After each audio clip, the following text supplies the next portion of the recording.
well. Cool. Okay, so I'll save the Zoom, and no one's on yet anyway, so it doesn't matter. Hello, everybody. Hello, world. Okay, so it's funny. I'm weary. I want to turn it on and then see if I can mute it. There we go. Okay, so now I got us going in both spots. Okay, so let me shrink this screen a little bit. Anyways, it doesn't matter. Hello, everybody. Hello, world. That's what it sounds like when you don't mute it.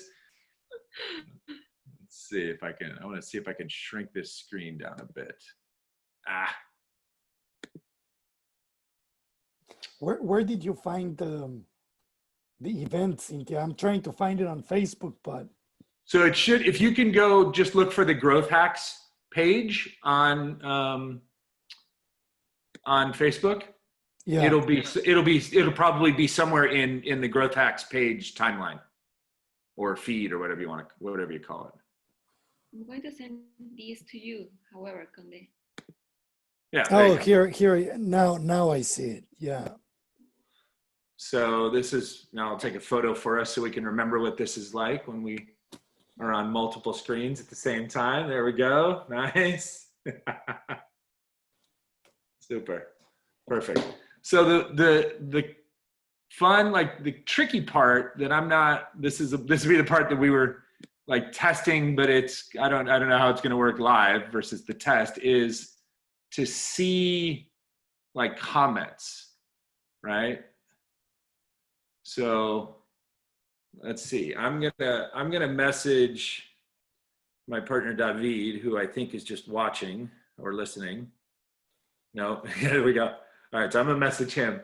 All right, so now you're officially being left a WhatsApp note while on a live stream, while on Zoom, all at the same time. There we go. So do us a favor, buddy. Since no one else is on, can you throw up a couple of test comments, and then we'll see what happens. We'll see how I can see them on my screen. That's so funny. Federico Antoni from AllVP just DM'd me. He's like, "Hey, you're on Facebook Live." Like, yes, we are. This is working. Those are good news. Exactly. Yes. There we go. Oh, and see, Ileana. She's loving. Hello, Ileana. We're learning how to do Facebook Live. Oh, there we go. All right. Now it's official. Now we have to start acting like professionals. Okay. Okay. We have somebody watching, even if she's my co-host and friend. She doesn't count, but she does count today. All right, so let the old host MC guy here get his notes out. All right, so we're recording. Welcome to everybody. Bienvenido. Hello, hello, hello to friends, new friends, old friends. I'm Rob Ryan, the CEO and founder of GrowthHax. And we are super excited today, just passing by, Elaine. We're super excited today to be hosting this first ever for all of us, apparently, Facebook live stream event to talk about the thing that doesn't get talked about quite enough in the entrepreneurial startup world, but we all need, which is lawyers, right? So I'm old enough to know that from an American entrepreneur's perspective, as far back as like 25 years ago, I always seemed to have too many lawyers around me, but I really didn't want to have as many as I had, right? So it's a truth that we all need to deal with as CEOs and founders and business owners. And so today we thought, you know what, let's create some content.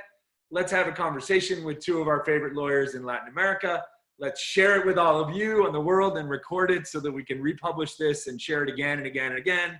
So you can see it pop up on mine and Conde and Cynthia's Twitter feeds 1,000 times over, because we all love Twitter. So that's what we're gonna do today. So we're gonna spend like 45 to 60 minutes or so talking about a lot of different issues and typical questions related to the needs of entrepreneurs and business people in the legal world as it relates to kind of Mexico and Latin America today. So we've got a bunch of questions that I'll ask as the MC. And then if anybody else jumps on and wants to ask us some questions, just go ahead and pop them into the comments section on Facebook, and we will try and grab them from there. There we see my partner, David from Tijuana, saying hello. So we know that the comments are working all over the Tijuana and La Paz. So at least Baja is working. That's good to know. So I'm going to act as the MC. Here's the plan. We'll go through this. We'll ask some questions. We'll watch the comments section. We'll talk about that. But I thought the fun thing first would be to talk a little bit about how we met. right? So that's always kind of cool, because I think sometimes, at least my perception sometimes, is when organizations or groups host these big events or these online events in Mexico especially, there's always this assumption that like we're all like, all the people on it are like some part of some secret elite VIP club, right? And sometimes I guess that's true, but that's not always true. And in our case, it's definitely not true. So I thought this was like a classic example of that, because in Juan Luis and in Cynthia, we have two people that basically I know completely unrelated to one another, right? Yet they work together. And in Cynthia's case, I met her in like, and this is going to be a stretch, people. Remember back to like that year before 2020? I don't remember what it was called, but that year that we had last year, like there was this pre-pandemic era, and you used to actually go out in public and like drink and hug people. And in Latin America, you even like give like kisses on the cheek and stuff like that. Like, so that's how life used to be, right? Before the masks and before everything we do now. And I met Cynthia that way. Like I met Cynthia, I think in a series of events. We just kept showing up at the same events. And one of them, I'm pretty sure, was like a fuck up nights, right? Yeah, in Halloween, actually, I think so. Oh, there we go. Right. And Darth Vader, I think. or you were like dressed as a lawyer. I don't like a. And I was dressed as a CEO who just was out for a Halloween night or something, right? And then in Conde's case, it's this is literally my favorite, one of my favorite stories in Latin America, and I'll tell you why in a minute. We met on Twitter.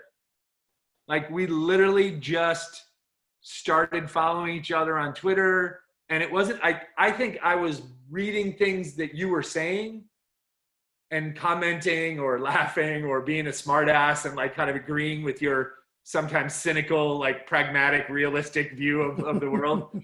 And then you started responding, and then we were joking, and then it kind of got to this, like, we had like a little bit of a Twitter crush on each other, right? And it was like, man, we should meet sometime or something. And it was like all that time, I still had not connected like you and your firm and Cynthia and the same firm. Like I had no idea. And it's crazy to me because Twitter and meeting people on Twitter, this is not my first time, because my partner, David, that's how we met originally in early 2016. And in fact, GrowthHax would never, ever have wound up coming and building the business that we have built in Mexico or Latin America had it not been for a younger David Beguero DMing me in like December 2015, January, February 2016 on Twitter and saying, hey guys, like, hi, here's waving, like, hey, hi, like, I'm following you on Twitter. I love what you talk about entrepreneurship in Los Angeles. Would you ever be interested in coming to Tijuana to give a talk about entrepreneurship? I was like, what do you mean? Like, who in Tijuana is talking about entrepreneurship? Like, what? Like, what Tijuana is the place that like I drive through when I'm going from LA to like the beach for the holidays, right? I was like, I was the typically disconnected, sadly, embarrassingly, like white privileged guy, right? And here he was like running a business incubator program and trying to bring in new speakers and innovative people. And so I wound up doing that in May of 2016. And well, you know, as the rest of the story goes, you know, I'm still here and we're still in Mexico. So meeting people on Twitter is pretty cool. Like that's pretty cool experience, wouldn't you say? Absolutely. Have a story. I met Novus because of Twitter. I was a You did student too. when I met Novus, and I was like, oh my God, I really want to work there. And I always followed Novus, and I used to follow Conde in Twitter. And one day, ta-da, I'm here. let me just say something to all the people watching us. I do exist in real life, you know.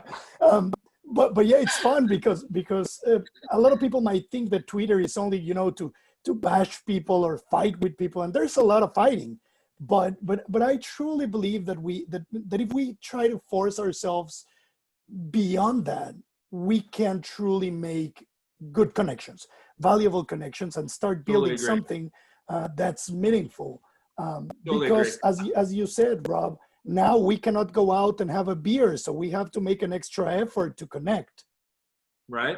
No, I 100% agree. It's funny. I had made a note on a piece of paper here earlier, thinking to myself, you know, I'm as is Cynthia, and as are a lot of entrepreneurs nowadays, because most of them are like in the millennial or younger generation, right? Are active, very active social media users, right? For a bunch of different purposes. And I do a lot. I use social media myself, and in GrowthHax we use social media.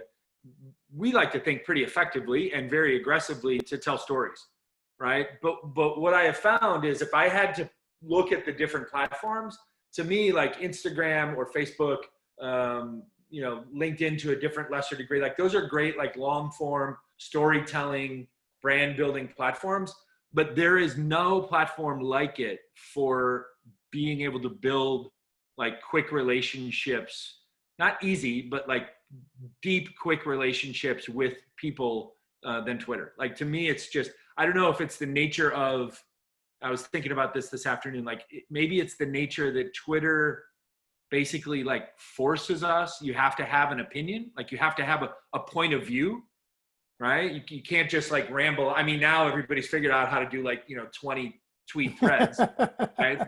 Yeah. But like the core usage is like, you come to Twitter with like something to say.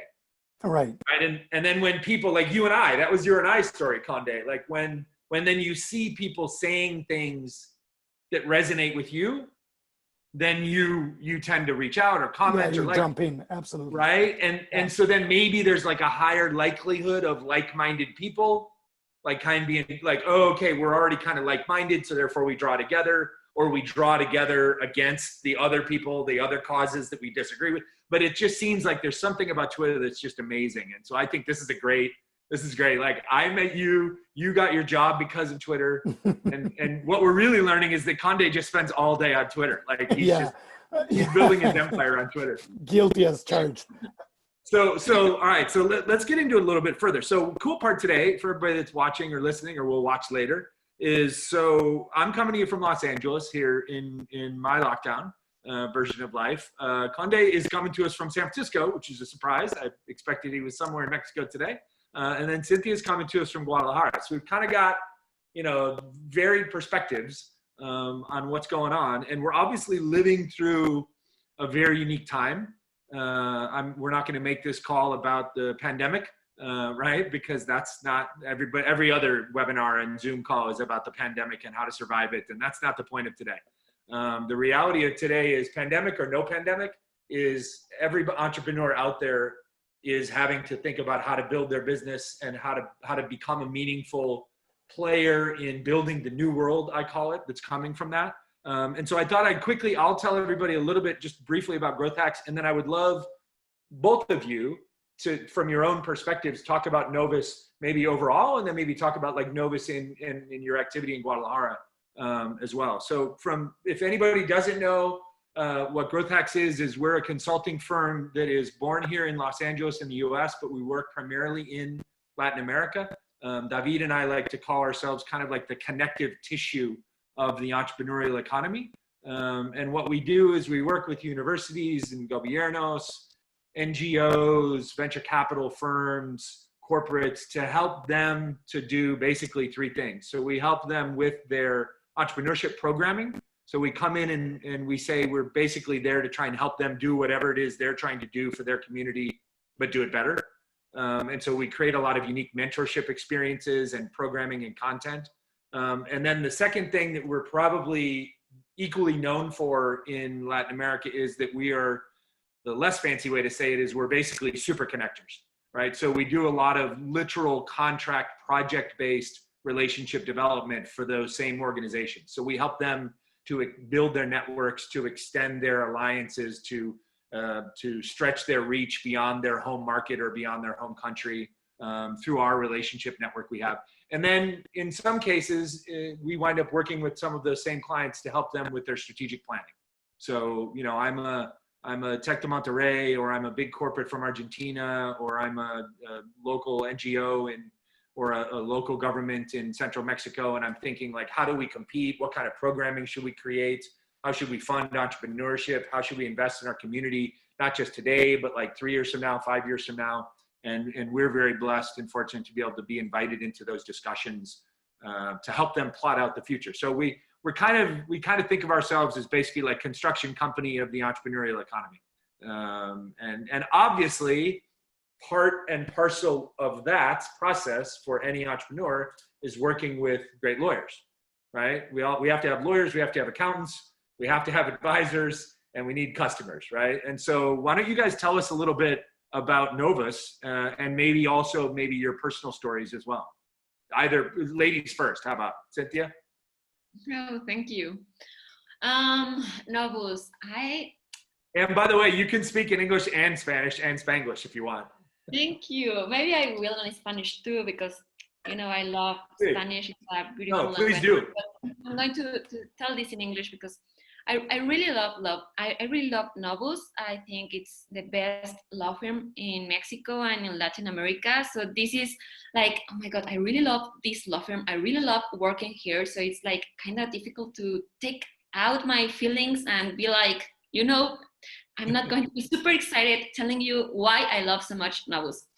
But in a nutshell, I think we help entrepreneurs not only entrepreneurs. I think we help companies to jump into digital era. Something I really like with Novus is like I'm really young, to be honest. I'm a millennial, and I used to feel like another law firms were like, I don't know how to explain, but they were old, like their soul were old. And I used to feel like I couldn't match with them. But Novus is absolutely different because I think they feel and they understand, and we understand what new generations and new companies, new entrepreneurs needs. So I think that's what makes Novus different and what makes us special, because we understand the people, we understand the technology, we understand the entrepreneurs, and we talk the same language, actually. Yeah. So I think this is what I love the most of Novus. Okay. And here in Guadalajara, it's like a great experience because Guadalajara is a new and a big hub here in Mexico. We have a lot of technology companies here, and there is a lot of engineers here too, and they are like really, really good engineers. So I think we are growing something really strong and really, really good. And we have venture capital here in Guadalajara in a bigger form than in another states in Mexico. So I think that's what makes Guadalajara more attractive to other countries, to other cities in this topic, Yeah. So this is what I could say about Novus. Hey, I'm just really excited that you got through like a 2-minute description of Guadalajara without saying we're like the Silicon Valley of Mexico. Oh, Yay! no. Yay! I'm so proud of you. That's very warms my heart to think that there are ways we can describe Guadalajara that don't involve Silicon Valley. And speaking of Silicon Valley, kick it to you, big boss. Yeah, the way that what I would say basically about the firm is that we are the 21st century law firm. Okay. We counsel and represent companies in areas related to corporate transactions and litigation, intellectual property, and data protection.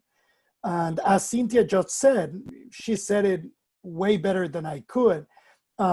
It's basically we help companies jump into the digital world, yeah, being 110% protected, right?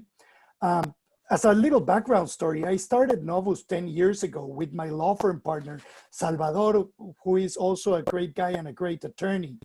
And the story was very, very fun because I was walking throughout the university halls. I went to the Anáhuac University in Mexico City. And I was walking through the university's halls, and a friend of mine came and he said like, hey, somebody's telling me that you have a law firm. I didn't have a law firm at the time, but I said, yes, I do. I just felt like it. And every good lawyer is like a good salesman. Like, yes, I do. Yes, I it's do. like you heard right. And then the guy was like, okay, so what do you know about electronic invoicing, right? And electronic invoicing in Mexico, it's pretty big. Like every company is required by tax law to issue electronic invoices, and those invoices need to comply with certain regulations. You need to have an electronic signature that's validated by the tax authority, et cetera, et cetera, et cetera. And this 10 years ago was starting, and the regulations for electronic invoicing was recently enacted at that time. And I thought, and I said to my friends, is like, I'm an expert on this subject. I didn't know anything about it. And now that I look past, I kind of regret it, because I had to become an expert that night. Right. You know, lots of coffee, lots of studying. But I thought, you know, this regulation is pretty new. There's no other law firm with this doing this thing right now. This is just 1 week old. So I can become, you know, a specialist in this. And then we helped this first client. He became an authorized electronic invoicing company with this regulation. And then this client started making some angel investment. He recommended us with some other people. And that's how the law firm started. The classic startup story, right? Like it was like that. Had some skills, you kind of had an idea, you got a first client, and then boom, now this is a thing. And then it became a very interesting thing to do, a very interesting area to practice. And flash forward 10 years now, we're still here with a great attorney in Guadalajara. We just opened the office there that Cynthia runs. And we are very confident that Mexico and Latin America are a great area for not only technology entrepreneurship, but entrepreneurship in general.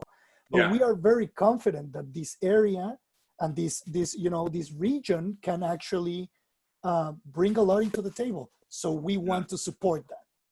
No, it's super. So little like fact sheet basics on it. So 10 years old, firm's about 10 years old, two partners?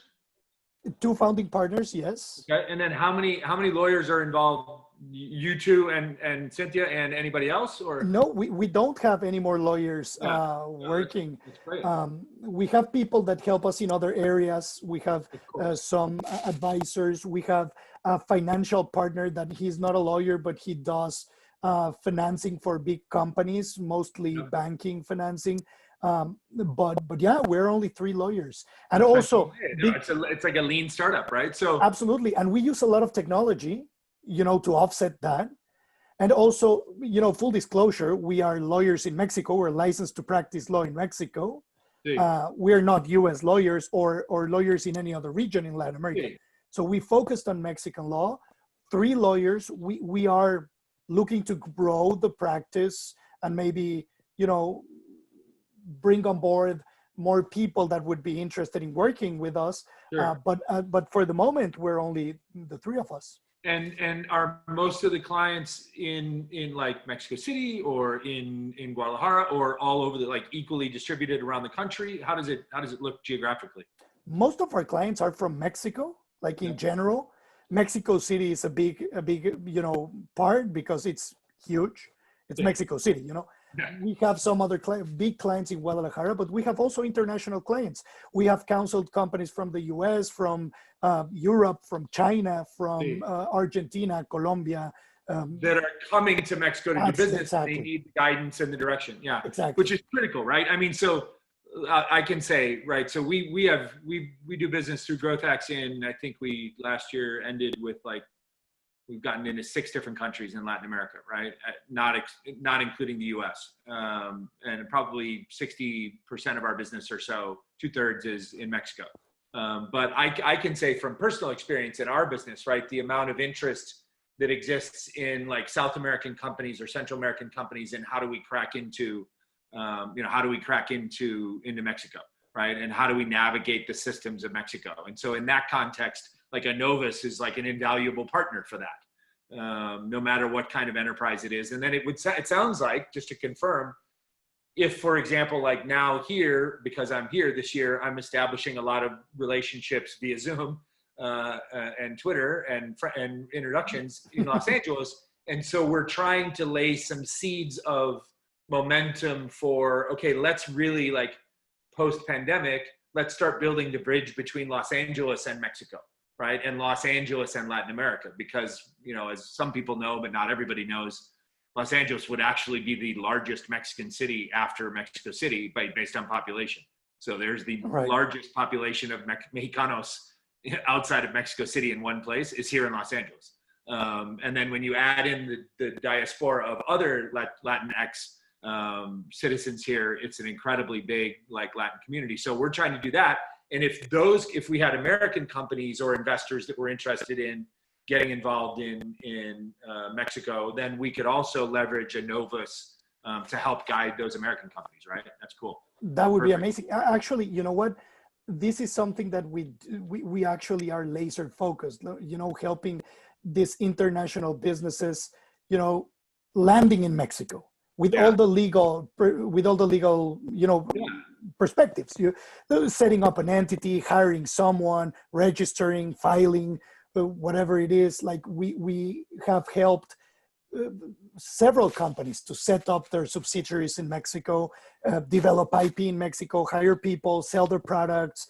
We like partnering with them and help them navigating throughout the complexities of the Mexican legal system. It's invaluable. Yeah, it's invaluable. I mean, I don't understand how people would do it without it. So that's good to hear.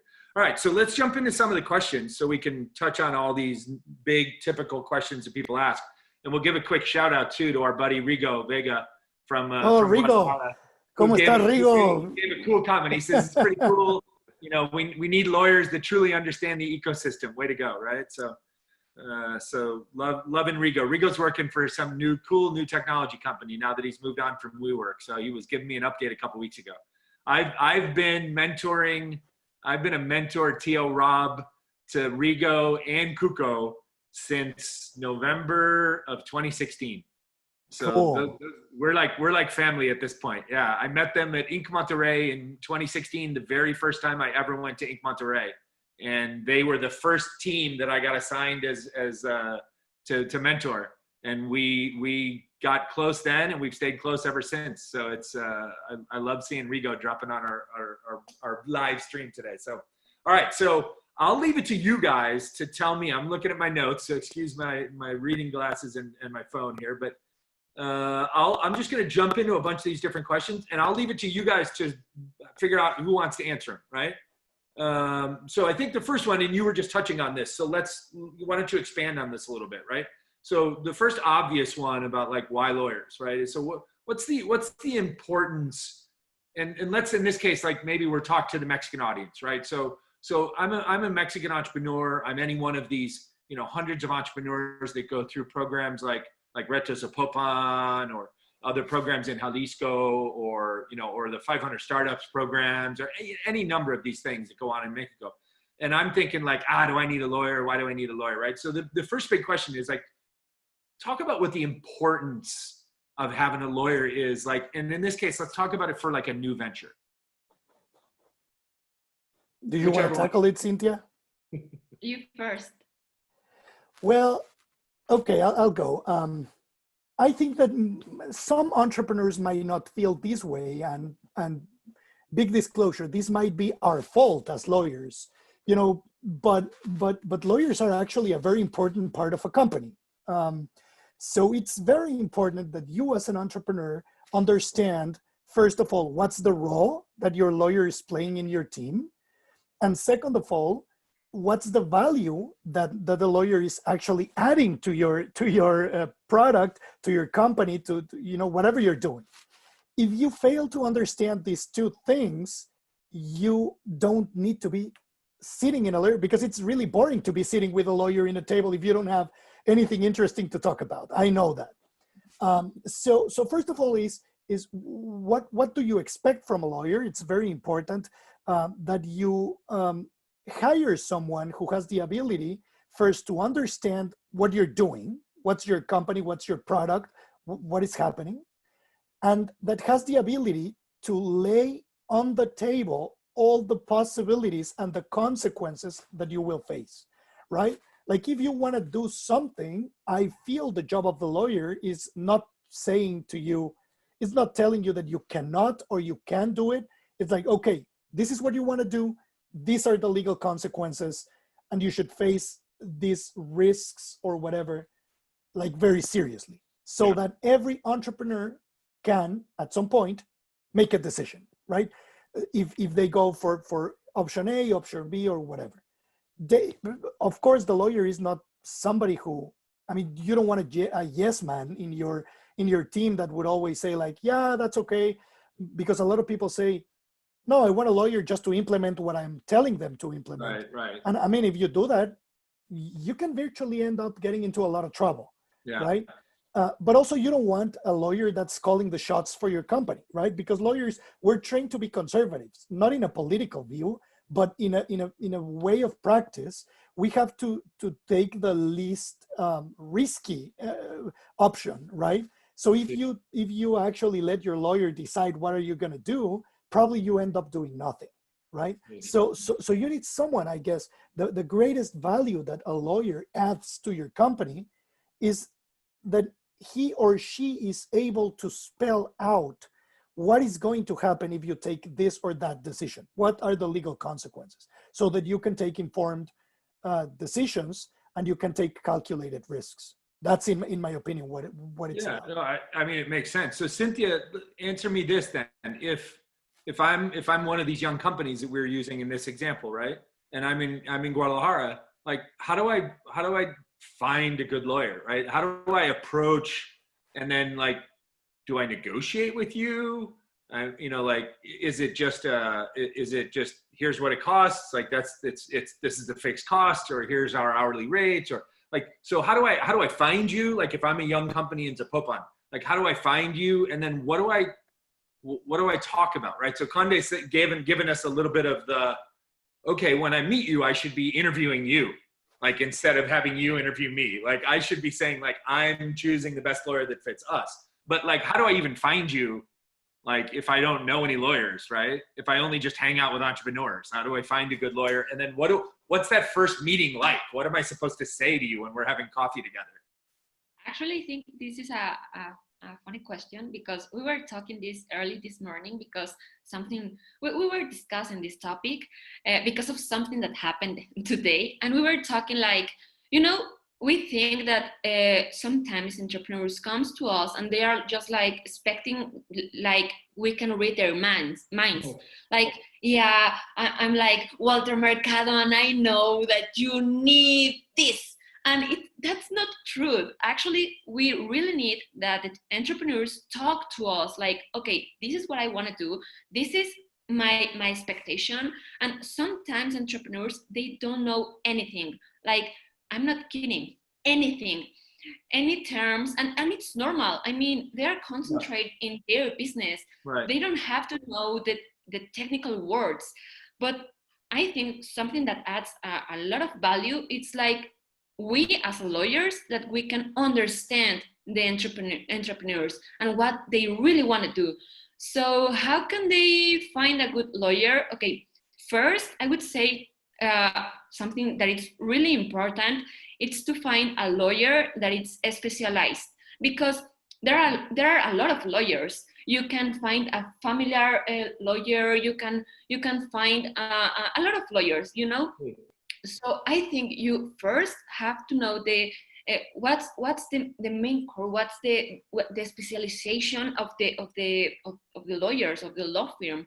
Second, that you can really trust your lawyer.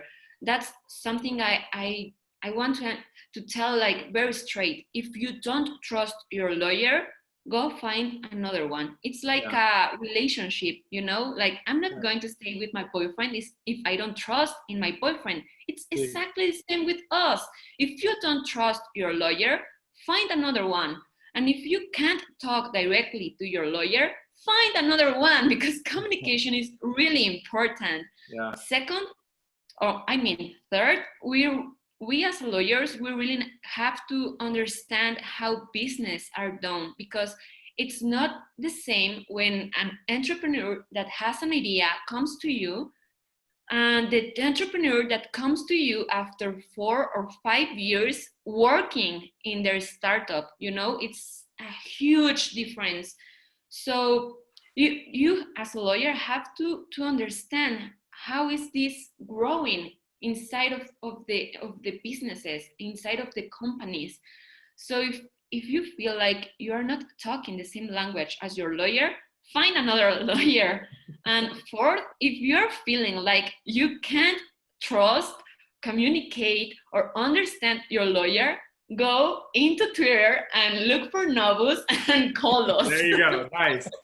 Okay, that's it. Now we know. There we go. That's how we and I would guess what I'm about to say probably is true just about anywhere. I know it is in Guadalajara with you, for example, like good lawyers, like the good lawyers, the ones that are really looking to help young companies or even established companies are good networkers, right? So you know, you tend to be at the events, right? You tend to be in the communities. You tend to be active in the communities that you're serving. So like as an entrepreneur here, as a founder, I would say what's always worked for me is one of the obvious ways to try and find a good lawyer that you can trust, that you can communicate with, you can get to know, is to ask people that you know and trust already, right? So ask people you've done business with, ask people that are in your life, ask people that are your advisors or your mentors or your investors, like ask people in the community where you are who they trust, right? And who they like. And then you know, probably create like a short list of people you want to go interview, just like as if you were going to interview a job candidate, and then go meet with a few, right? And actually, you said something really important, because a lot of lawyers can mentorship. Like, for example, we constantly are doing mentorships, and we have worked with Tech de Monterrey and with another programs. So I think that's an important part. If your lawyer is in a mentorship, or you can find a lawyer doing or giving a mentorship, that's like a first impression, and you can listen what the lawyer is talking about. Like if the lawyer knows the business, if the lawyer knows what's the ecosystem, etc. You know, so that's a good way to find a lawyer too. See. Okay, Conde, I'll throw this one back to you. It's the obvious one that every entrepreneur worries about. Like, how much is this going to cost me, right? Like, lawyers are expensive, and I don't have that much money, and we have a small budget, and we're a startup, right? So give us the basics. Like, is your model like fixed fee projects, or is it by the hour, and kind of how does it work? Right. So people tend to think that lawyers are expensive, and probably they are. If you look at them in terms, I was going to say, like, you know, people think that because they usually are. Because they are, you know, it's like, let's talk frankly. But the thing is that you have to understand that the legal part of your company is very important. It's worth it, you know? So it's not an issue about if it's cost you a lot of money, or if you think that's a lot of money. It's like, how much do you want to invest in the security or the certainty of your company? Like, you are buying peace of mind. So that's, I mean, it's worth it. It's an investment, right? It's an investment, not an expense. I would argue it's an investment, of course. And it's an investment even as important as people developing the product or people selling the product. If you develop something, but you haven't protected the intellectual property, for example, of a software, and you're selling that software, but you didn't pay to protect the IP, you might be losing the product. So it doesn't make any sense to spend the top dollar developing the product if you're going to end up losing it. So that's like, it's investing in the protection of what you're selling. You know, it's you are buying peace of mind. Yeah. Now, there are several models with lawyers. Most of them charge by the hour. We at Novus hate charging by the hour because we believe it promotes, you know, it's not building trust with your attorney, because you will never want to talk to them if every time you talk to them, they're charging you, you know?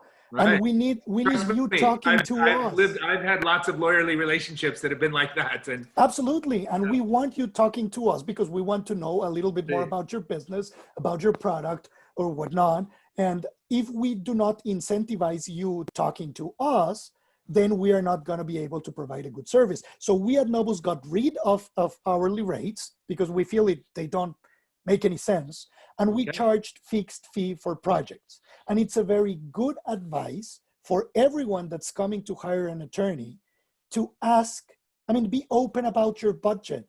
If you have X amount of dollars for legal services, tell them right open to your lawyer, because then at least we at Novus, when somebody comes and say, hey, we would like to retain your services, but we only have this and this on the budget, we can work around it. We can say, okay, let's prioritize this thing that will cost you less, that you want to invest in this. And then we can help you understand what your future legal needs will be and how to budget for them. And one thing that we do with all our clients is when they're raising money, we ask them, hey, talk to us so that you can budget future legal expenses, and then ask for them to the investors, and be open with the investors and say, okay, we need this amount of money because we have to do the IP protection or the privacy protection, or we need to get this certification from the government, or we need to get these agreements set up, and the lawyer is asking, or the lawyer is going to charge us X amount of money. So if you're open about this, we in Novus can help you craft your legal budgets and your legal expenses. So it's always very good advice. Be open about it. And to me, it's like, if you're talking to your lawyers, ask for fixed fee. Ask for a fixed, definite fee for what you are asking, for. Let me ask, is this unique in Mexico? Like, I wouldn't. Unique, or are there more firms that are moving this way? This is a trend. Okay. I wouldn't say that we are the only ones doing this. There might be many other law firms that are doing the same, but I feel it's not the norm. More than we would have seen a couple years ago or 5 years ago. Like, you're seeing much more of this. Yes, and I think it's a trend. I think it's towards, we're navigating towards that, because in very limited situations, it really doesn't make any sense to do an hourly fee. There are some cases in which it might make sense, but again, I feel that this might work in a relationship in which you already trust your lawyer and you know what you're paying for. And there are some cases in which definitely it makes sense, but they are very little. I think the trend is moving to fixed fee, and the market, you entrepreneurs, are asking for it. So we have to comply with it. It's funny, I'm old enough that I started, my first company was before a lot of the people that I interact with now, including my partner and my co-host on my podcast, were alive.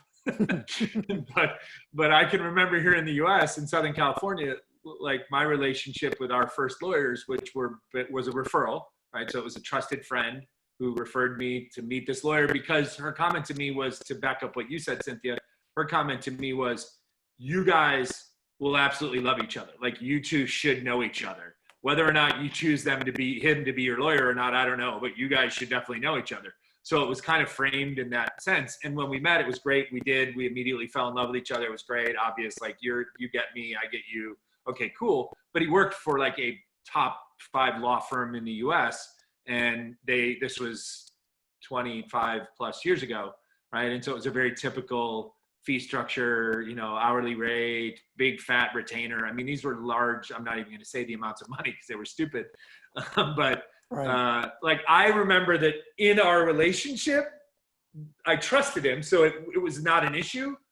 But the joke constantly between us, like anytime we would go out anywhere, was always like, am I paying for this right now? Like, am I literally paying for the dinner tab and paying you to sit here and have dinner with me? Like, and sometimes the answer was yes. Like, sometimes the answer was like, yeah, this is like a working meeting tonight, and so you are paying not only for dinner, but you're also paying for my time to be sitting and eating with you. But then there were also times in our friendship where, he walled it off, and it was like, no, hey, tonight we're just out as friends. Like, we're not on the clock, right? Like, we're not eating into the retainer. Right. And he would still make me pay for the bar bill anyway. But no, that's really interesting information that you guys are doing that. And I can see, like, our buddy Kuko over there at Bexy, he's throwing his hands up on our Facebook feed, so he's excited about this model. That's super. Okay, so let's dig into kind of the next topic, right? So you guys have touched on it, this idea of there is so much value inside of all of our companies, whether it's our big established businesses, our traditional enterprises in Mexico, or like startup, more startup oriented companies. there's a lot to protect, right? Sometimes it's market opportunity, sometimes it's competitive position, sometimes it's literally intellectual property, right, and technology. And so let's talk about that. Either one of you jump in and take it, but like, why don't you give us maybe like the top 3 or 4 things, like as you say here, the most important aspects that a tech company needs to cover. So what are the most important legal aspects that a tech company needs to be paying attention to? Maybe give us like a list. Actually, I think we could say 3 things that can, I mean, it's like in a nutshell, we can say 3 things. First, the corporative situation, like the company situation. Second, the intellectual property. And third, I would say like commercial documents. I mean, this is like a big envelope, but you can go deeper and you will find like specific topics. Yeah. I'm but going those are like the 3 big, my analogy always is a bucket, right? So those are like the 3 big, those are the 3 big buckets, but then there's other stuff inside the bucket. Actually, yeah, exactly. That's exactly the way I would say it. But I'm going to leave Conde to tell us better these 3 aspects, because I don't want to be like a gossip person, but we in Novus, we designed a program that it's really awesome. So I'm going to let Conde. Okay. You don't want to be the salesperson here. That's okay. No, but thank you, Cynthia. But as you said, we have at Novus, we have developed a methodology for tech companies. We call it the ABC legal, or the legal ABC, right? ABC legal in Spanish. And basically it covers, we feel that there are 3 major buckets, right? The corporate structure, the intellectual property protection, and the commercial documents, as Cynthia said.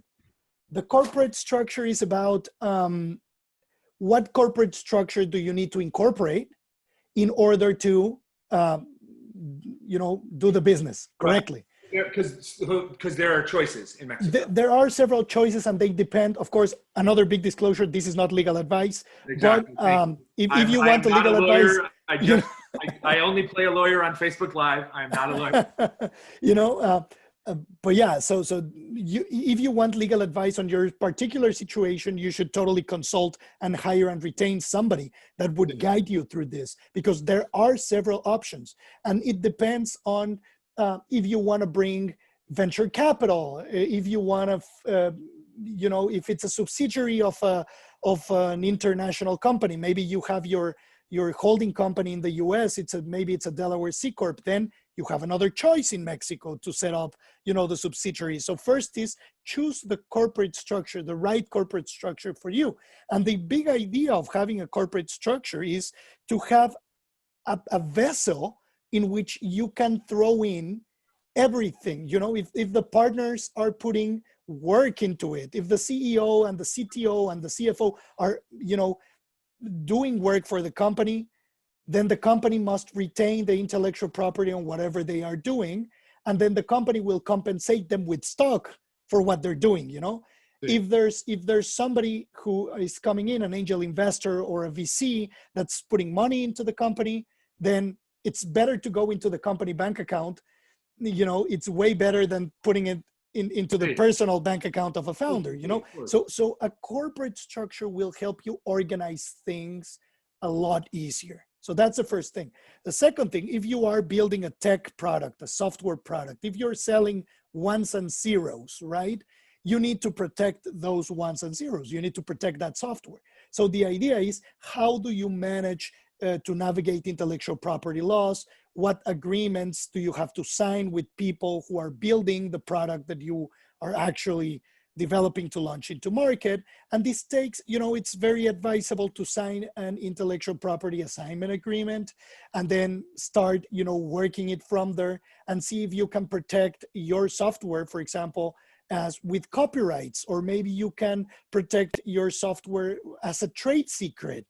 In Mexico, funny thing, you cannot get patents for software. It's like you cannot patent software. The law bars you from doing it, but you have other options. So it's important to understand your product and see how are you going to protect it.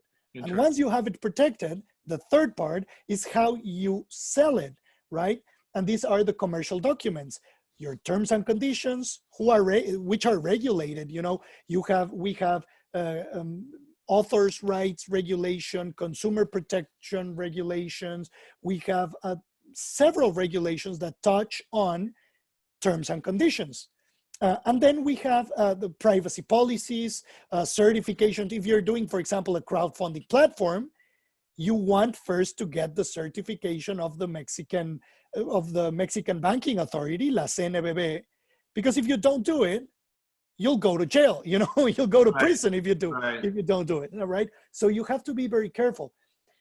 So we developed this methodology, if you will, which touches upon these three things, because we believe those are like the three major buckets, as you put it, for technology companies. By the way, the bucket thing, like that was, my dad should have copyrighted that, because he was teaching me to use the bucket analogy when I was 19 years old, and he was teaching me how to sell. So I've been dividing things into buckets for 33 years now professionally.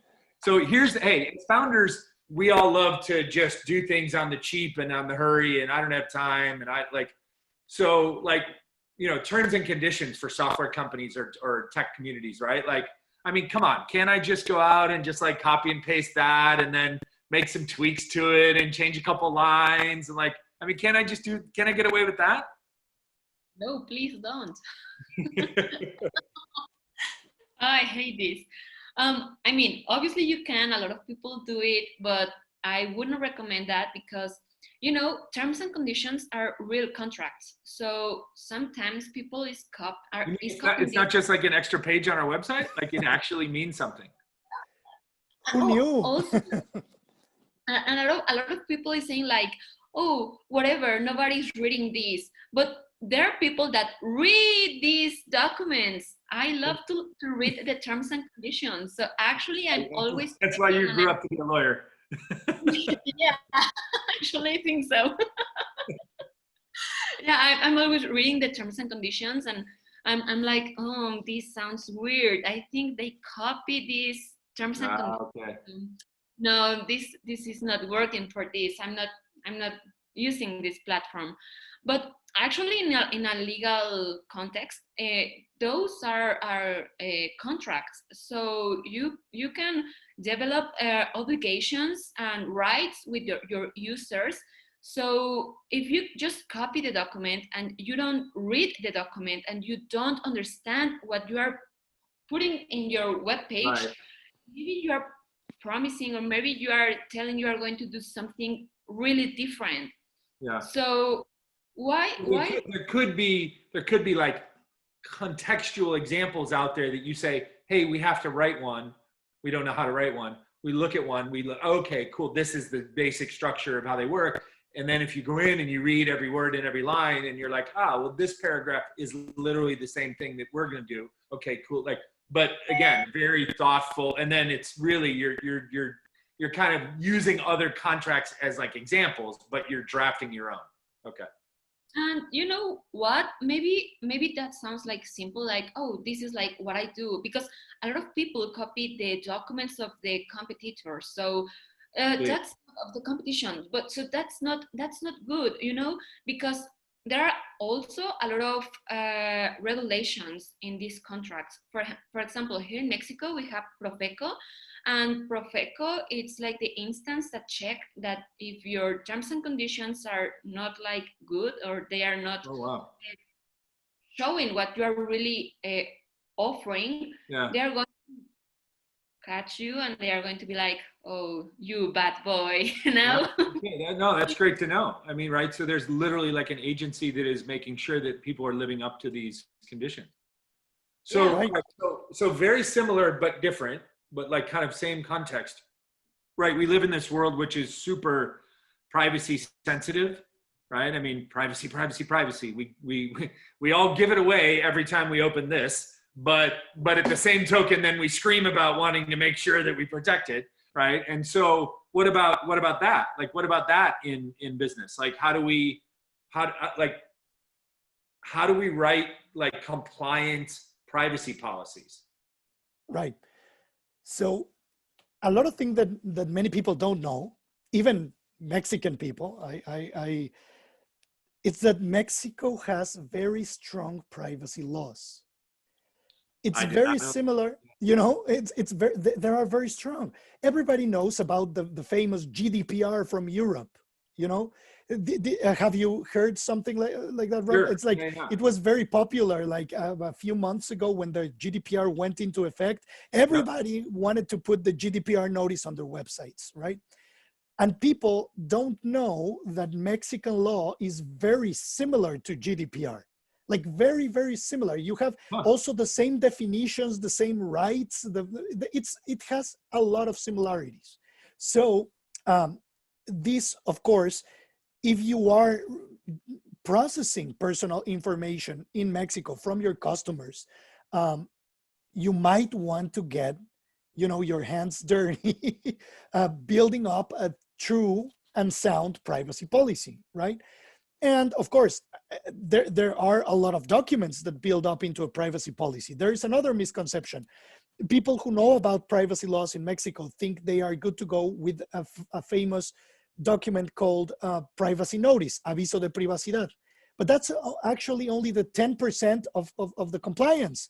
You need to have policies, you need to have processes inside your company that would allow your customers to exercise their privacy rights. So each and every one of us, we have several privacy rights, right? When the credit card company calls you at 7 a.m. in the morning to offer you a credit that you are pre-approved, but you've never solicited or anything, you know, you can actually sue them for misusing your personal information, right? So companies have the obligation, in order to limit liability and responsibility, to have a policy to take care of complaints from their customers, right? And there's another body, that's another authority in Mexico that would, you know, make sure that you are doing this. And in either of them, in Profeco or in INAI, you can start, I mean, you can sue a company very easily. And there are other legal tech apps floating around that would, you know, allow you to sue almost any company with a click, you know? So when you put it on the company perspective, it's like, you don't want to take the chance. Maybe if you want to save some dollars because you're starting, that's okay, understandable, but you have to measure risks. You know, maybe you start, maybe you launch a beta testing product, and that's fine. If you have, I mean, you take the risk of having a not very well drafted privacy policy or terms and conditions, because, you know, the risks are minimum. We wouldn't, you know, recommend that, but maybe you have to take that choice because you don't have enough money to build whatever, and you need to grow. But you have to make sure that at some point you will be able to have the money to pay someone to fix it for you. Because if you start growing and growing and growing, it only takes one angry customer. See, no, it's funny. The analogy I think of in my head, right, is it's like the doctor, right? You're either you're paying to prevent, you're paying preventative maintenance, or you're paying for the emergency care later, right? So we're paying to do it right now and be fit and healthy, and then avoid the extreme costs later, or we're spending nothing now, but then we're risking extreme costs, which increasingly become likely. Exactly. I think you've made a clear, compelling case for incorporating, right? If you're going to set up a business in Mexico, like, incorporate, you know, protect yourself, protect your documents, protect your intellectual property, be thoughtful about the structure based on your industry. Why don't we kind of, as we get close to closing up here, why don't we walk people through, like, what's the process? Like, so what's the process to setting up a Mexican corporation? And this can be, if you want to tackle it from both points of view, for different parts of our audience that we'll share this content with later, like, what would be the process of setting up a Mexican corporation for a Mexicano, right? Like, I got my own new idea, my new startup, and maybe how long does it take? Like, how many steps are involved? Roughly, like, you know, what could it roughly cost? You know, is it $5? Is it, you know, $5,000? Kind of, you don't need to promise pricing. But like, what would that be for like the Mexicano example? And then what would be like, say, I'm an American company who wants to expand our footprint into Mexico. What would be those two examples? What's the process and kind of what's involved? Well, for example, for Mexicans, I think it's easy in my opinion. First, I would say like I always put this example. A company is like a baby, so you feed the baby, you take care of the baby, you take the baby to the doctor, but you also take the baby to the birth registration, so you can have the name of the baby in a paper, you know. So it's exactly the same with a company here in Mexico. You have your new company that it's your baby, so you have to take those papers where the name of your company is going to be shown. Here, we can form a company in a very easy way. You can go to the public notary and you have to I'm going to say this in Spanish so Mexican people can understand it better. So when Mexicans go to the public notary, con el notario público, they need los estatutos sociales. Those are the rules for the company, and they have to choose the name. They have to choose a lot of things. You know, it's like a person, and that process it's very simple. It's like 1 month or less, maybe. The notary is going to send the papers to el registro público de la propiedad y comercio, and ta-da, you have your company. After that, you have to take your tax number and that kind of stuff. You have to do some other process if you have like employees and that kind of situations, you know. But the company, the incorporation, it's like a very simple a process actually. Yeah. For Mexicans, a lot of Mexicans forget that we have a strong regulation for companies, and they have to take care of another kind of papers. So it's not only going to the notary and that's all. You have to take your los libros corporativos, and a lot of people don't know that, and they just forget about these books, but it's something they really need. So they have to take el acta constitutiva, and then they have to take los libros corporativos, and that's the regulation like in the companies, you know, in a Mexican situation. Yeah. Okay. So a couple of months, a couple of trips, maybe, you know, 2 or 3, 4 trips to a couple of different agency offices to like file documents or do things. And you're generally, then you're in the system, like then you're a legal protected entity.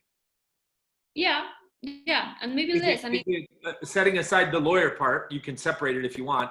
Are there a lot of like government fees and costs involved on the government side? And then there's obviously legal fees if you have a lawyer that helps you with this. Is it all, do you guys package it all together in your particular firm? So the way, sorry, the way that it works is that you have like the incorporation fees, and you can also pay legal fees if you want a lawyer to draft your charter and your bylaws. Okay. That in Mexico are called the estatutos sociales. Okay. Actually, the incorporation fees are divided into 2 kinds: notary public fees and authorities fees, registration fees and filing fees. Okay. For notary publics, it takes about $500, more or less, $500 to $600 US dollars, como unos 12,000, 13,500 pesos. Sí. The incorporation with the notary public, the incorporation fees. These already include all the fees for filing anything with the authorities. Then, depending on how complex your bylaws are, the legal fees can change, right? Can be different.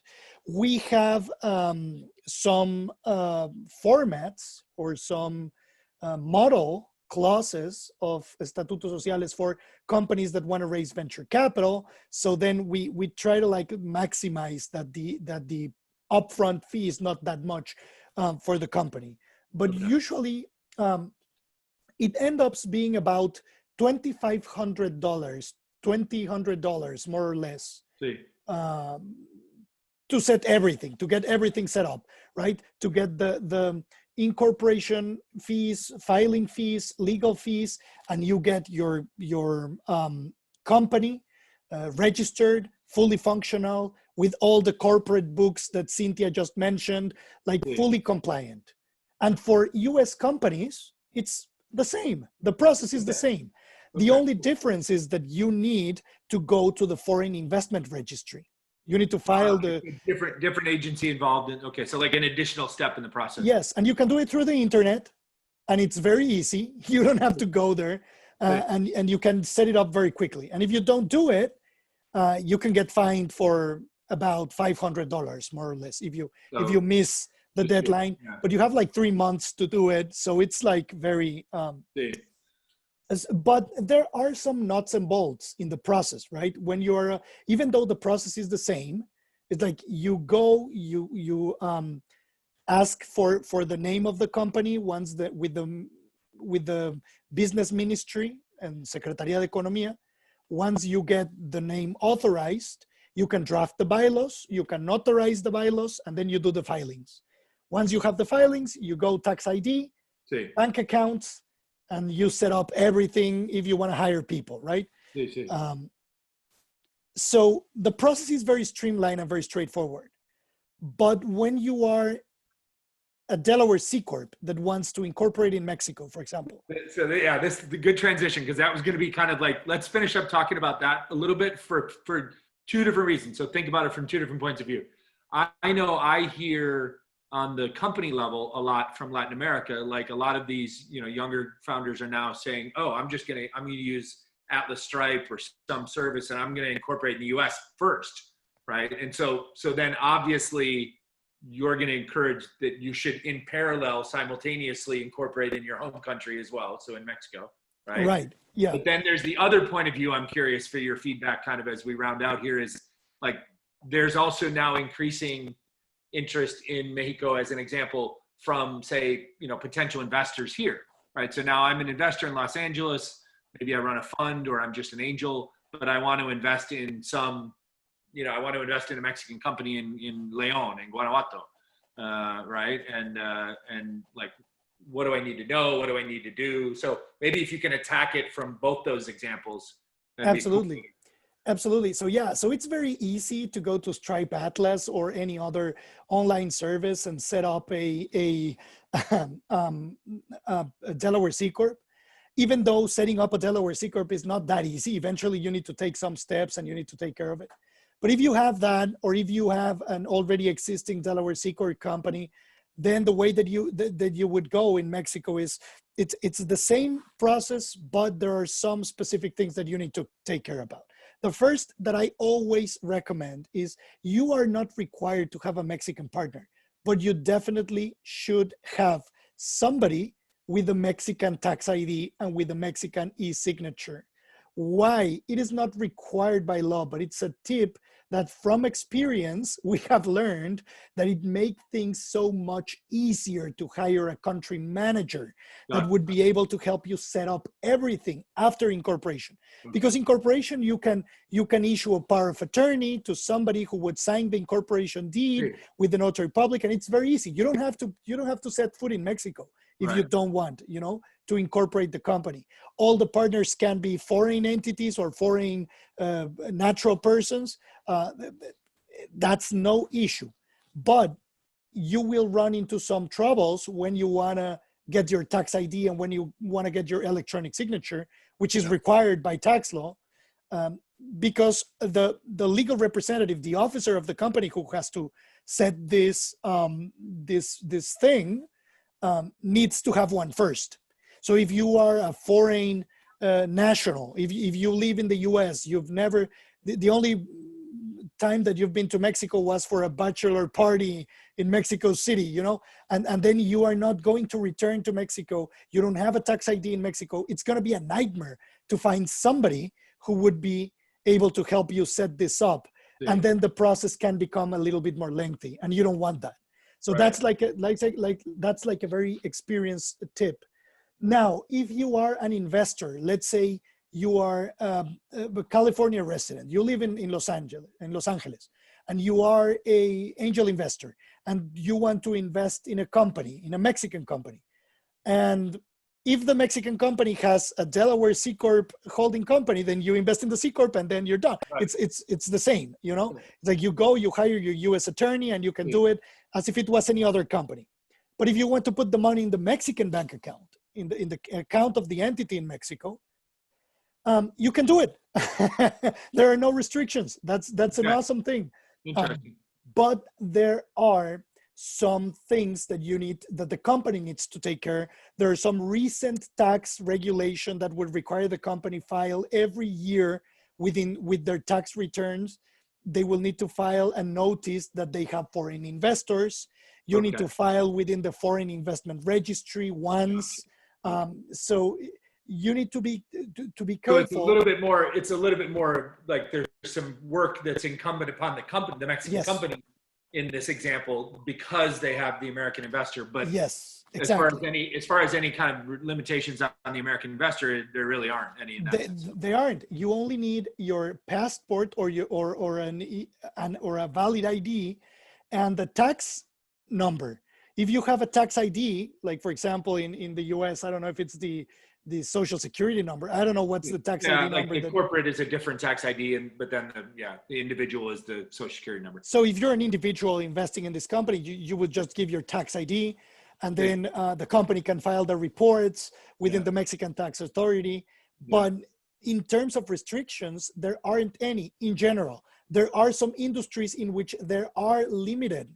There are restrictions. For example, if you want to invest, I think it's railroads, for example, for some reason. Or there are some industries that are there in the law that can only have 49% of the equity can be owned by foreign nationals. Like some old, traditional industries that are, This is very reminiscent of some. Like nationalization type stuff. That makes sense. Exactly. I mean, unless we all decide we want to launch a new startup railroad, like maybe we do. I don't know. Who knows? There are very limited cases, but in case, I mean, your lawyer for, that's a diligence issue should, ask you, what are you doing, and then run this information with the law and see if there's a restriction. There are some other restrictions that no foreign investor can enter into. I think nuclear energy is one of them. I don't know the precise restrictions, but there's the foreign investment law, and there are characteristics of that people should be aware of. That makes sense. And regardless if you are a foreign national or if you're a Mexican citizen, you need to comply with securities laws. We also have restrictions on issuance of securities. Like you cannot offer securities to anyone through the internet, unless you go through a duly accredited crowdfunding agency. That's a new rule from enacted a couple of years ago. But we also have a very similar rule to the accredited investor and the institutional investor. So there's a rule on that. There's also an exception for issuance to less than 100 people. So there are some rules that you have to take care. But this is regardless if you are a foreign national, a U.S. citizen, or a Mexican citizen. It doesn't matter. So it's like, in terms of restrictions, if you want to invest in a Mexican company, I can't think of any. Like in general, you're good to go. That's cool. No, that's good to know. I mean, I've known, by the way, that example that I was giving was a real life example from someone that I know. But I've also known of other discussions, and now that I'm here in the context of GrowthHax, trying to encourage more of this type of activity from Los Angeles and Southern California into Mexico. It's generally good for me to be aware, but then it's really good to encourage any prospective investors for themselves to be aware, to seek good counsel on either side of the border to really understand what's going on. So absolutely good advice like any other. All right, so let's wrap it up, because Cynthia's a busy mom, and even though she's living at her parents' house, she can't let abuelo and abuela take care of the baby all night. So we have to let her go. And then Conde, you got to get back to cooking dinner or doing the dishes or something. That's my job here. So I want to end it on this. First of all, thank you guys so much. This has been incredibly informative for me. Like, I've learned a lot myself, and I suspect that anybody that's been listening to us has learned a lot. I'll say it again, just to kind of anybody that has been listening. The reality is, we'll take this, we'll clip it, and then we'll share it again, right? So we'll repost this. It's a funny lesson of Latin America in the pandemic, especially for me this year for GrowthHax. We've learned, as we do a lot of live events or stream things, or even timed events like that are announced via Zoom, is that the consumption habits of people, especially like people under 35, are dramatically changing as we're living right now. We're living like this acceleration. And so just like we like to watch Netflix and we like to watch Amazon Prime and stuff on our own time, we're seeing in our business, and I'm hearing it anecdotally from others, that like people are liking to consume these types of things, webinars, live events, live stream, like later, like at 2:00 in the morning on a Saturday when the kids are asleep, or when they're not, when they're having a glass of wine. And so it's kind of, I always say, like, we've learned how to adapt, that it's never really about who jumped in live or who didn't. It's always just about creating a great conversation and then just making sure that we share it. So for everybody that's listening, thank you so much for dropping in. We'll give a special shout out to the Vega brothers, because they threw us some love on Facebook. So the Cuco and Rigo know I love them both, and I know they love you guys. Yeah, they're great friends. I've enjoyed tons of beers with Cuco and with Rigo, and it's always an amazing experience talking. And I'm sure there was some mezcal involved somewhere in there as well, but we'll leave that for another day, right? So thank you to everybody that jumped in. If you have questions later, obviously, what we'll do when we repost it on the GrowthHax site is we'll repost all the social contact info for Novus and for both Conde and Cynthia, so everybody can find and follow them all. We're all super active on social media. But to close, we've covered the ABCs. I mean, this incredible, like, kind of framework ABC methodology that you guys have created. I think that's truly innovative. The fact that you guys are moving forward with your business model and saying that this is like, we're project based, right? Like that's innovative, and breaking away from the kind of hourly, ticker charge as it goes kind of mentality. That's as an old guy who's dealt with lots of lawyers for a long time, like, that's truly innovative. So I'm really excited to hear about that, because I think that's a powerful reality for a lot of young entrepreneurs that we deal with and that we mentor and advise. So that's really exciting. But I want to throw out, like, kind of one question to both of you, and I would love to hear both of your personal opinions. So this is just, it's not political, but life is political, right? So we're living in a really difficult time right now. That's a fact, right? And whether it's a difficult time on my side of the wall or the border here, right, with the crazy politics that we have going on in Estados Unidos, and the pandemic effect, and the raw feelings on the streets about social injustice and inequality, and how maybe kind of broken the system is for a huge segment of our society. And then I know, because I'm deeply, intimately involved in Mexico and a dozen other countries in Latin America, I understand the politics and the economic difficulties and the social inequalities that are going on in Mexico and Argentina and Chile and all these places that a lot of people just see on the news. If you guys, from both of your points of view as Mexicanos, Guadalajara point of view, a single mom, right, and a world traveler, kind of bouncing back and forth between California and Mexico, what do you think, like, the 2 or 3 biggest, and Cynthia, we'll go you first, ladies first. Like, what do you think, if you could identify the 2 or 3 biggest challenges, like worries, threats, fears, or opportunities, or maybe mix a few of both, for the next, say, 1 to 3 years? Wow. In business? Yeah, business, like life, right? I mean, for the entrepreneur, like, what is, what are the big fears or hurdles, or maybe what is the 1 or 2 big opportunities that you think come out of this for some, early stage company, or for some growing enterprise in Mexico, for example, like over the next couple of years? Okay. First, I think we have a huge opportunity in venture capital. I think so. We can grow the environment, and we can do a great improvement here in Mexico and in Guadalajara in this topic. I think so. Second, I think companies will be able to create and innovate in a lot of new how can I explain this, in a whole new opportunities, you know, like for example here in Guadalajara we have a new opportunity in agrotech, for example, and I see or maybe you have seen this too, that this pandemic health tech, it's like a whole new thing. So there are a lot of opportunities, and I think entrepreneurs should be looking to another kind of innovation, not only applications, because sometimes we are just focused trying to create a new application to something that it's not so relevant. So I think that's going to be a huge opportunity. Like open the vision and try to create innovations that gives value to the society, not only money, not only trying to be the next unicorn, but trying to do something relevant to the society and that really could help to a lot of people, because that's tech. I mean, look at us, we are in different places.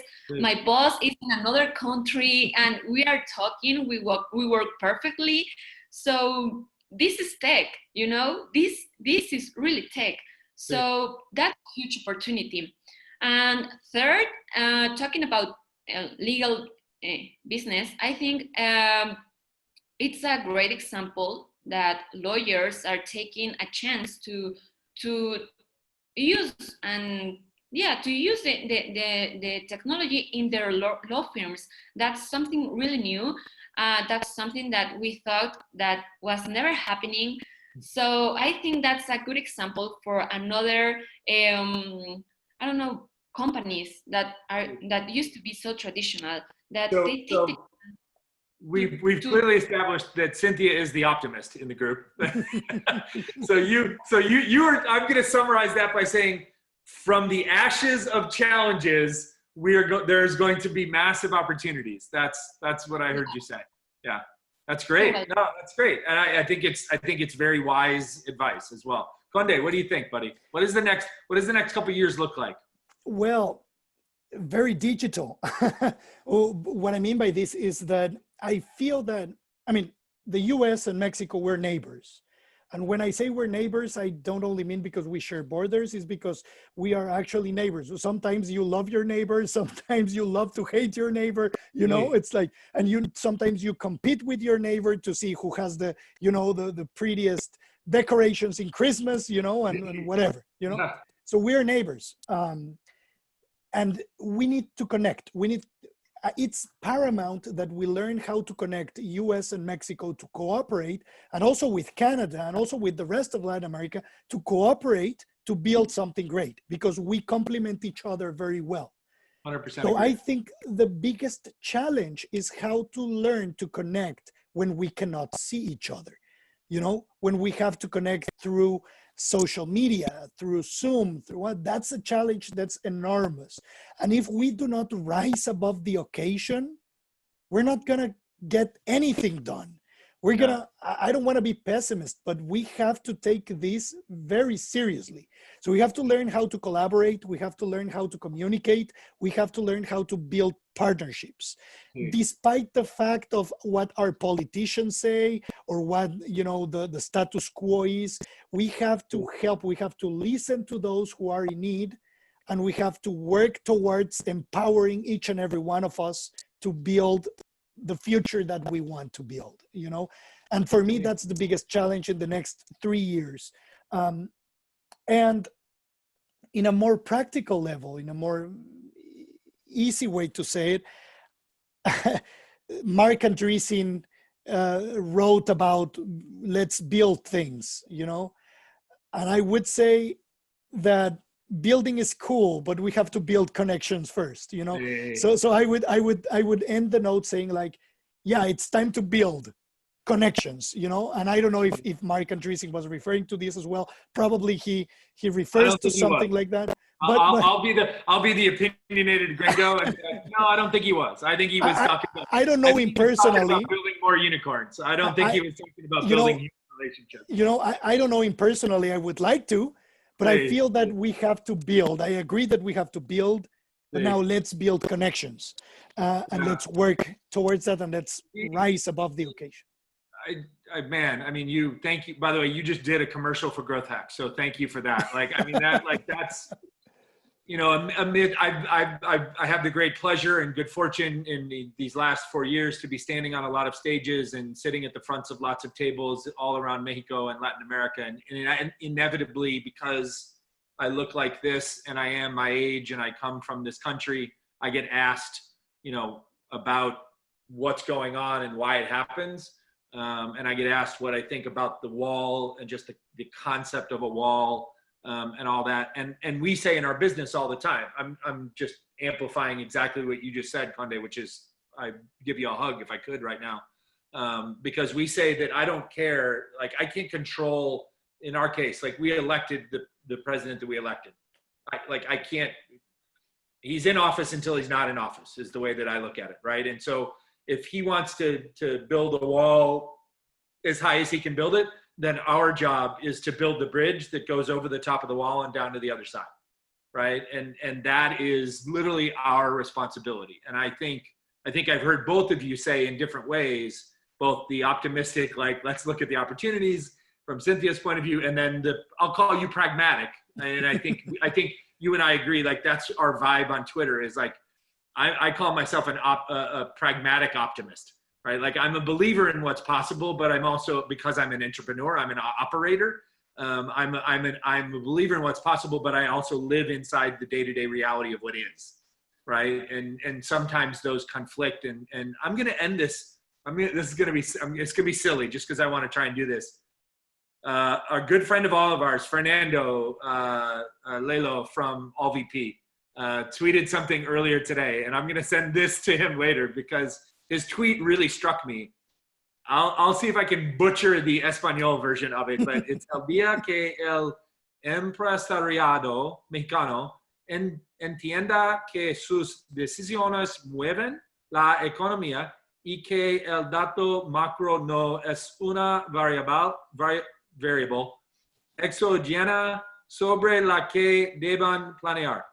In inglés, the day that the Mexican business community understands that their decisions, our decisions, the three of us on here, no matter the troops are in the streets in Estados Unidos tonight, right? Or that AMLO is closing off something again in Mexico. But the day that the Mexican business community understands that their decisions move the economy and that the macro data is not the exogenous variable on which we should plan.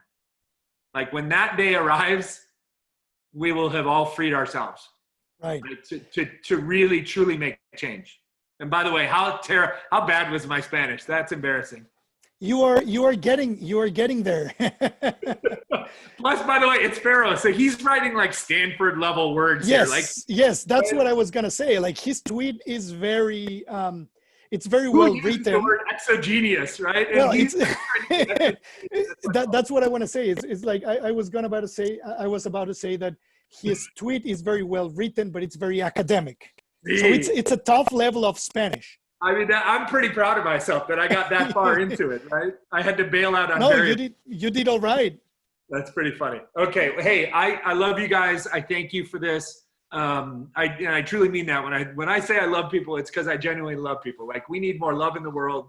I would give a hug to everybody if we could. So this is the best we can do, is a virtual hug. I know our GrowthHax community that we will share this with, of entrepreneurs, thousands of them throughout Latin America, are grateful for all of your wisdom and your specific guidance, and your expertise today is incredible. The disclaimer, as Conde said early on, this was not legal advice today. You should all, wherever you are, seek legal counsel in your local community. Cynthia taught us how to do that. Ask for your friends, ask for people you trust to get referrals.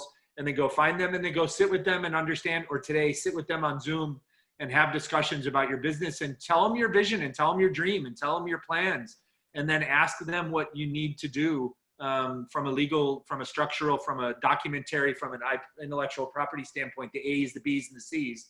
Ask them how to plan that in the right way so that you can sustain this great company that you want to build to build the new world. So I'm grateful. This was a blast. It's pretty cool for two random guys from Twitter and my friend from Guadalajara. So thank you. Thank you very much, Rob, for the invitation. I really hope this was interesting. I know hearing lawyers is not the best plan for a Thursday night, but I really hope that we made it worth the while. It was pretty human in my point of view. So thank you. Thank you all. Ciao. Thank you. Let's end the live. Okay, we're off Facebook. Now it's just the three of us on Zoom. Thank you, guys. No, thank you very much, Rob, for everything. And that last question was a jab. Right. I kind of like in another life, I would just do this. Like I'd just be an interviewer. Like this is fun stuff. No, but it's important because sometimes those are the questions that make the audience relate to the content. It's not. Structurally, I thought, right, it was personal, it was human, it was like get to know us a little bit in the beginning, and then it was a lot of meat for 45 minutes on like tactical, specific stuff. That, by the way, they all need to know. Like everything all the questions that you asked, that I asked of you, that you answered, like that's the meat and potatoes that they all need to understand, and they don't think about it enough. And then we do a punchline in Act 3 there at the end with like, okay, we're people again. Like let's share with people that we know that this is hard times. We know that this is not normal. We know that this is difficult. And how are we thinking about it? How you should think about it. Right? I love it. I always tell, because I'm regularly invited to events in Mexico and in the US. And I always tell